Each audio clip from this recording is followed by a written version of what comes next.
السلام عليكم، أهلا بيكم في الدرس رقم 14 من دبلومة كانفا بعربي. والنهاردة هنتعلم مع بعض ازاي نعمل الاتنين لوجو اللي انتوا شايفينهم. أول واحد هو سبارك فايب وتاني واحد هو ايكو سبين، واللوجوهين دول احنا هنكونهم من الصفر، والاتنين دول ينتموا لعائلة من اللوجوهات اسمها كومبينيشن مارك. أمثال اللوجوهات دي من البراندات مستخدمينها زي سبوتيفاي زي دروب بوكس وغيرهم كتير من البراندات، وهتستخدم النوعية دي لما يبقى معاك اسم الشركة بس ومفيش سلوجان للشركة. ولأن محتويات اللوجوهات دي بتبقى قليلة فلازم تركز في كل عنصر، ولازم اللوجو بتاعك يكون شكله كويس وموزون. ولو انت عايز تتعلم ازاي تكون جرافيك ديزاينر شاطر وتشتغل اونلاين لازم تنضم لجروب التليجرام الموجود في صندوق الوصف مع اكتر من 2900 واحد بيتعلموا دلوقتي، وفي ناس منهم ابتدوا يشتغلوا فعلا. ومش هطول عليكم ويلا بينا نبتدي الدرس بتاعنا.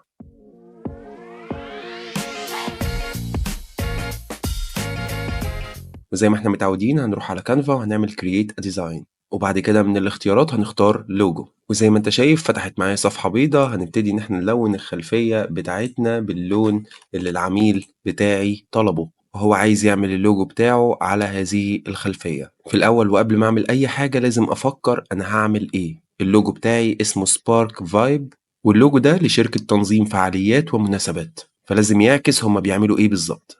اللوجو بتاعنا زي ما قلنا اسمه سبارك فايب، وكلمة سبارك يعني شرارة، وانا هعتمد على كلمة سبارك في ان هي تكون الايكون المعبرة بتاعتي. طب هجيب السبارك منين؟ هنعملها مع بعض. هتقولي هنعمل سبارك ازاي؟ هقولك تعالى اوري لك ازاي هنعمل سبارك باستخدام الاليمنتس بشكل سهل جدا. كل اللي عليك انك هتضغط على الاليمنتس، بعد كده هتروح على الشيبس وهتعمل سي اول، بعد كده هتاخد اللاين بتاعك الجميل ده وهتضغط عليه، وهو ده هيكون بداية التصميم بتاعي. طب ازاي هتصمم من الخط ده السبارك؟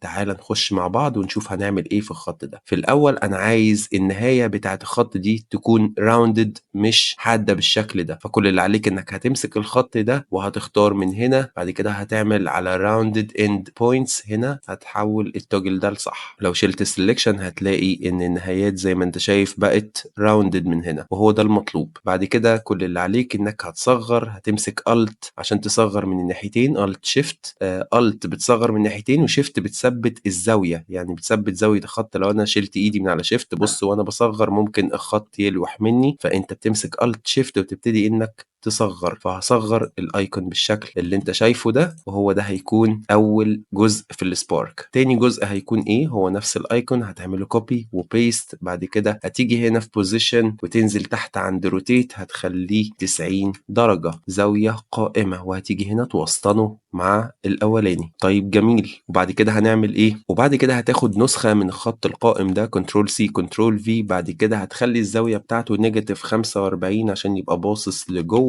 وبعد كده هتاخد الخط ده تروح مسنطره. شايف العلامة اللي ظهرت لي؟ شايف العلامة بتاعت الكورنر دي؟ هي دي العلامة اللي انت المفروض هتسيب الخط عندها. بعد كده هتمسك من هنا وتمسك شيفت وتبتدي تصغر الخط بتاعك لغاية ما يوصل للدرجة اللي انت شايفها دي، وبعد كده هتاخد كنترول سي كنترول في وهتاخد نسخة تانية برضو عند نفس الكورنر، ولكن المطلوب منك انك هتلفها تخليها 45 مش نيجاتيف 45، وتأكد دايما من علامة الكورنر بتاعتك. وبعد كده هتروح عند اللايرز وهتمسك الاتنين دول مع بعض. وبتمسكهم ازاي؟ بتضغط على كنترول وتسلكت اللايرز اللي انت عايز تمسكها مع بعض، ولو عملت دبل سيلكشن زي ما انت شايف كده بيشيل السيلكشن تاني، فانت ماسك كنترول طول ما انت بتعمل السيلكشن بتاعتك. بعد كده هتعمل كنترول سي كنترول في عشان تعمل لهم كوبي بيست مرة واحدة مع بعض، وهتزنقهم في نفس الكورنر زي ما انت شايف. بعد كده هتيجي هنا ترجع تاني الارينج وتلف دول تخليهم بالزاوية الصح زي ما انت شايف هنا 135 ونيجاتيف 135 بالشكل ده. فكده انا عملت السبارك، بس دي مش شكل سبارك، فانت هتعمل كنترول جي بعد كده هتلف لي كل ده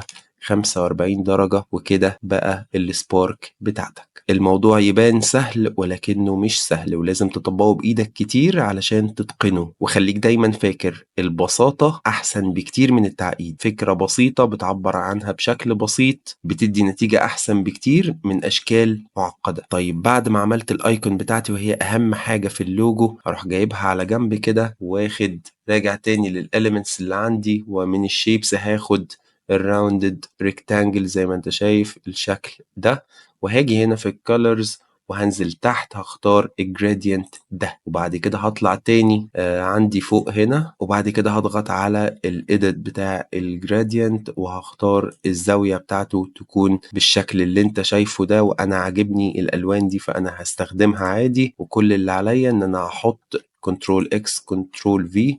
وليه عملت كده؟ عشان ارفع الايكون بتاعتي فوق الريكتانجل وابتدي ان انا اكبرها بشكل معقول. بعد كده امسك الاتنين لايرز دول مع بعض اعمل لهم كنترول جي وابتدي ان انا اصغرهم سوا بالشكل اللي انت شايفه ده، وبعد ما اصغرهم افكهم تاني علشان انا عايزهم مفكوكين. وخد بالك لو انت عايز تعمل لاير تاني وانت حاطط حاجات فوق بعض وعايز تختار، فانت كل ما عليك انك هتكتب هتختار بوزيشن من هنا وهتسلكت، هتضغط على كنترول وتفضل تسلكت اللايرز اللي انت عايز تعمل لها جروبينج. انا في حالة دي عايز اعمل جروبينج للسبارك لوحدها والريكتانجل لوحده، فانا كده مسكت السبارك لوحدها والريكتانجل لوحده. زي ما انت شايف معايا 2 لايرز بس. والنهارده هنتعلم مع بعض 2 فونت جداد هينفعوك جدا في الستايل ده من اللوجوهات. وفي سبارك فايب هنستخدم فونت اسمه كوبر. الفونت ده ممتاز جدا وهينفع معاك في الستايل ده جدا جدا. فكل اللي عليك انك هتضيف نص، هتضغط على التكست تول، بعد كده هتعمل اد هيدنج هنا وهتكتب اسم البراند بتاعتك كله كابيتال سبارك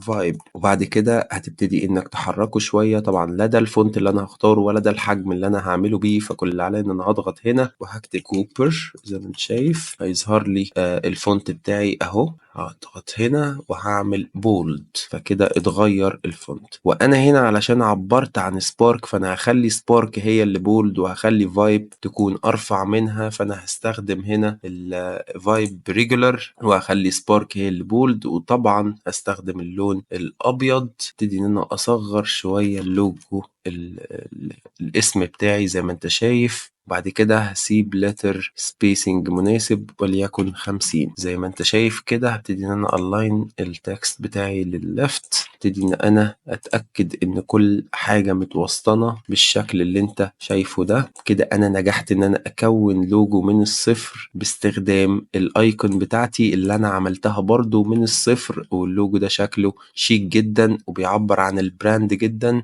ممكن كمان ان احنا نخش ونكبر ايكون دي حاجه بسيطه كده كبرت بزياده، هنصغرها حاجه بسيطه بالشكل اللي انت شايفه كده. ده لوجو ممتاز جدا وممكن تتبع الاسلوب ده لو انت معاك البيزنس نيم بس. وخلي تفكيرك ذكي، انا هنا استخدمت السبارك وتقلت كلمه سبارك علشان أكد إن أنا استخدمت حاجة ريليتد لده. الفكرة بسيطة ولكن الموضوع عامل زي السهل الممتنع. لازم تفكر ولازم تشغل مخك قبل ما تخش تصمم. لازم تكون عارف أنت عايز تعمل إيه وإيه الخطوات اللي أنت هتنفذها. ما تخشش تحرك أي حاجة فوق أي حاجة وأنت مش فاهم أصلا أنت داخل تعمل إيه. وبكده عملنا مع بعض أول لوجو، وتعالوا مع بعض نعمل تاني لوجو إيكو سبين. كل اللي عليك إن أنت هتعمل اد بيج من هنا، واللوجو ده انا هصممه على خلفية بيضة، فانا هخلي خلفية هنا عندي بيضة. وبنفس طريقة التفكير اللي فكرت فيها هنا في كلمة سبارك وان انا هستخدم اللوجو بتاعتي كسبارك. ايكو سبين دي شركة بتصنع طواحين الهواء اللي بتولد كهرباء، فانا عايز اعبر عن مروحة لان دي طاحونة هواء فيها عبارة عن ايه؟ عبارة عن عمود طويل جدا ومروحة، فالعنصر الرئيسي عندي هو المروحة. طب اعبر عنها ازاي وابنيها بالعناصر؟ الموضوع سهل جدا وبسيط. تعال اوري لك ازاي نعمل مروحة مع بعض. كل اللي عليك ان انت هتجيب دايرة زي ما انت شايفها هنا وهتصغر الدايرة دي شوية. بعد كده هتجيب دايرة تانية، هتاخد Alt Shift وتروح رافع واحدة نسخة منها وتكبرها شوية. شايف المنظر الجميل ده؟ حلو جدا. بعد كده هتجيب لاين بقى بتروح جاي من البوزيشن وتيجي في Arrange وتيجي هنا تخليه 90 درجة عشان أنا عايزه قائم. وزي ما عملنا قبل كده هنخلي Rounded End Points. بعد كده هتصغر الخط بتاعك بالشكل اللي انت شايفه ده. هنحرك خط لوحده. بعد كده هنصغر الخط بتاعنا زي ما انت شايف كده وهنخلي لونه بنفس لون طبعا هنغير الالوان دي كلها ولكن as of now علشان برسم لكم بالشكل اللي انت شايفه ده. هاجي هنا في اللاين ويت وهكبر شويه. طيب هعمل ايه بعد كده في الخط ده؟ هاخد نسخة، امسك Alt Shift واخد نسخة تانية واحطها جنب الاولانية وابتدي ان انا اعمل ايه؟ ابتدي ان انا الف الخط ده بزاوية تتفق مع الاطراف بتاعة الدايرة اللي فوق. ازاي؟ زي ما انت شايف كده. طيب الدايرة اللي تحت ضربت ابتدي اظبطها هي كمان ان هي تتناسق مع اطراف الخط ده. افضل اظبطهم فوق بعض لغاية ما تشوف المنظر اللي انت شايفه ده، ان الموضوع يبقى لافف من هنا طبيعي ولافف من هنا طبيعي. وهكبر تاني الخط ده، خليه بالسمك ده، واخد نسخة تانية من ده، وهشوف الزاوية بتاعته. كل اللي عليا عشان ألفه الناحية التانية أحط نيجاتيف ساين، فكده هو لف معايا الناحية التانية. ابتدي أظبطه في نفس المكان اللي الخط التاني في الجهة المقابلة متظبط فيه بالشكل اللي انت شايفه ده. وبعد ما ظبطت الخطين عندي هنا، بعد ما ظبطت الثلاث خطوط اللي انت شايفهم هنا دول بالزوايا صح، هتلاقي ان كأنهم مدمجين في الدايرتين وعملوا زي ريشة. الريشة دي بتمثل طاحونة الهواء. طب وبعدين هنعمل زي ما عملنا في الجرو تيم بالظبط. علشان كده قلت لكم التكنيك ده هينفعكم جدا في لوجوهات كتير وفي افكار كتير. فكل اللي عليك ان انت هتاخد نسخة من دي، وهتروح جاي هنا في الروتيت مزود عليها 90، وهتجيبها هنا تخليها تنهي. الحكمة بقى ان انت يبقى في خط كده تخلي ده ينهي معاه، يعني ده كده خط يكون بادئ وناهي من هنا بالشكل اللي انت شايفه ده. بعد كده هاخد نسخة تانية ازود من هنا كمان 180، فهتبقى بالشكل اللي انت شايفه ده. نفس الكلام تحاول انك تخليها بتنهي بالظبط كده. تزود المسافة الأفقية شوية بالشكل ده. وبعد كده هتاخد نسخة أخيرة وتخليها تزود على 180 90، تبقى 270 بالشكل اللي انت شايفه ده. كده انا نجحت ان انا اكون مروحة. طيب المروحة دي بتلف ايه بالظبط؟ بتلف الهواء. فالهواء هنا همثله بدواير، فهعمل عنصر الدايرة، اخده تاني من هنا واروح مصغر الدواير دي، واحاول اوسطنها ما بين البارز بتاعت المروحة زي ما انتم شايفين بالشكل ده. ممكن تظبطها بعينك لان هي ملهاش مارجن قوي، يعني حاول انك تظبطها كده في النص بالظبط، يعني ظبط المسافة دي تكون قد المسافة دي نوعا ما بعينك، لكن مش هتفرق كتير في الشكل قوي يعني، ولكن هتكون شكلها احلى لو انت موسطنها بالمنظر ده. احنا وسطنا الدواير بتاعتنا بالشكل ده. وكل اللي عليك بعد كده ان انت هتمسك كل الايكون اللي انت عملتها وتعمل لها كنترول جي، وتروح جاي من هنا في البوزيشن لففها 45 درجة. كده انت خلصت الايكون بتاعتك، واللي هي تقريبا اهم حاجة في الشعار اللي عندك. وبعد كده هتمسك الجروب بتاعك وتعمل له كنترول شيفت جي عشان تفكه. وبعد كده تعمل جروبينج بس للإمبيلرز بتوعك زي ما انت شايف. الامبيلرز اللي هي الريش بتاعت المروحة، لكن بحاول اقول لك اللفظ بالانجليزي عشان لو العميل قالهولك تبقى انت فاهمه. لو انت عايز تلون كذا حاجة او تتحكم تعمل نفس الاكشن في كذا عنصر، احسن لك تستخدم بوزيشن لايرز وتسلكت بكنترول اللايرز اللي انت عايز تعملها. وهنا انا عايز الونهم مثلا بلون واحد، فانا هستخدم اللون ده معاهم، فانا كده عملت الاكشن ده مرة واحدة. او الونهم باللون ده مثلا، فعملت كلهم اتلونوا مع بعض بنفس اللون. وتركاية تانية برضو علشان تكون عارفها، انت هنا مثلا لو انا لونت عنصر، نفترض لونته باللون ده وعايز الون العناصر دي زيه بالظبط، اكوبي نفس الستايل بتاعه، فهتمسك العنصر بتاعك وتعمل كنترول الت سي. هتيجي هنا تعمل كنترول الت في، هتلاقينا قال لك نفس كل اللون وكل حاجه. لو دخلنا زوم عشان تشوف كنترول الت في، بص غمقهولك هنا نفس الكلام، كنترول الت في نفس الكلام.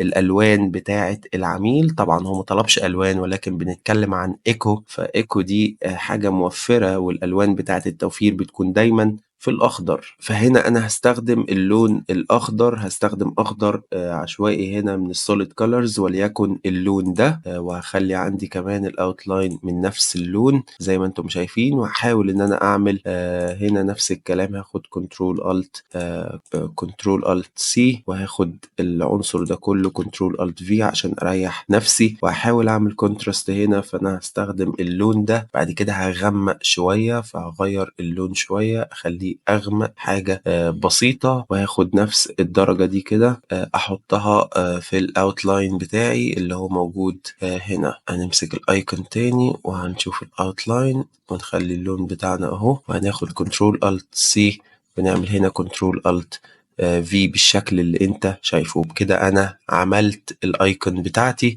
الوقت جه إن أنا أكتب النص، فأنا هاعمل كنترول جي وهاصغّر الأيكون دي زي ما أنت شايف كده وهاوسطنها. بعد كده هناخد معانا تاني فونت وهو فونت اسمه now، وعلشان أكتب النص بتاعي هاضغط على الtext tool وهاعمل add a heading وهاخلّي heading ده مقاسه 30 عشان يصغر شوية، وهاكتب الكلمة بتاعتي echo، نكتبها بالcapital echo spin زي ما أنتم شايفين بالمنظر ده. هاجيبها على جنب، بعد كده هاروح أدوّر على الفونت بتاعي وهو فونت اسمه now. هتلاقي الفونت بتاعك موجود هنا، كل اللي عليك إن أنت هتختار الbold زي ما أنت شايف كده، وهنسيب برضه مسافة معقولة 50. حاول إن أنت دايمًا في الstyle ده تسيب letter spacing علشان بيبقى شكل اللوجو شيك. طيب أنا هنا عبّرت عن إيه؟ عبّرت عن spin، أنا رسمت هنا المروحة، فكل اللي عليّا إن أنا هامسك كلمة spin ألوّنها بنفس لون المروحة عشان أعرّف الراجل إن أنا عبّرت لك عن الspin هنا في الأيكون. والأيكون لازم تكون مقاسها يعني مقابل الbusiness name، يكون معقول، ما يكونش أكبر أوي بالشكل المستفز ولا أصغر أوي، يكون دايمًا شكلها متوازن عشان ما يبينش اسم الشركة إن هو صغير. وبدل اللون الأسود اللي في echo هاستخدم dark gray، دايمًا الdark gray بيبقى أشيك من اللون الأسود اللي هو الصرف.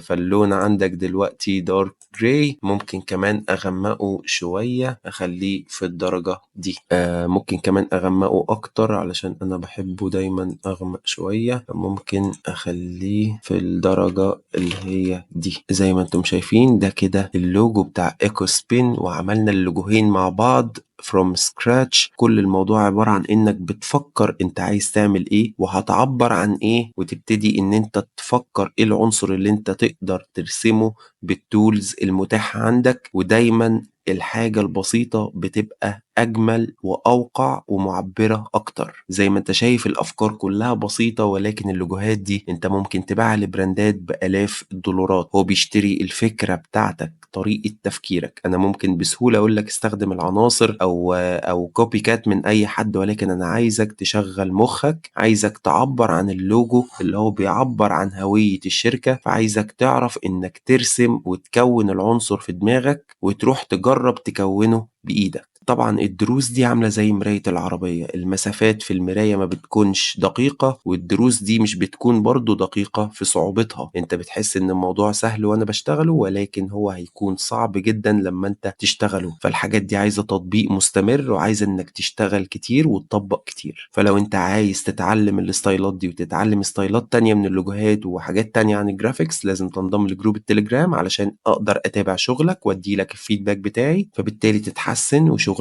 يتطور. أتمنى تكونوا استفدتوا من الدرس ده، وأشوفكم في دروس جاية كتير.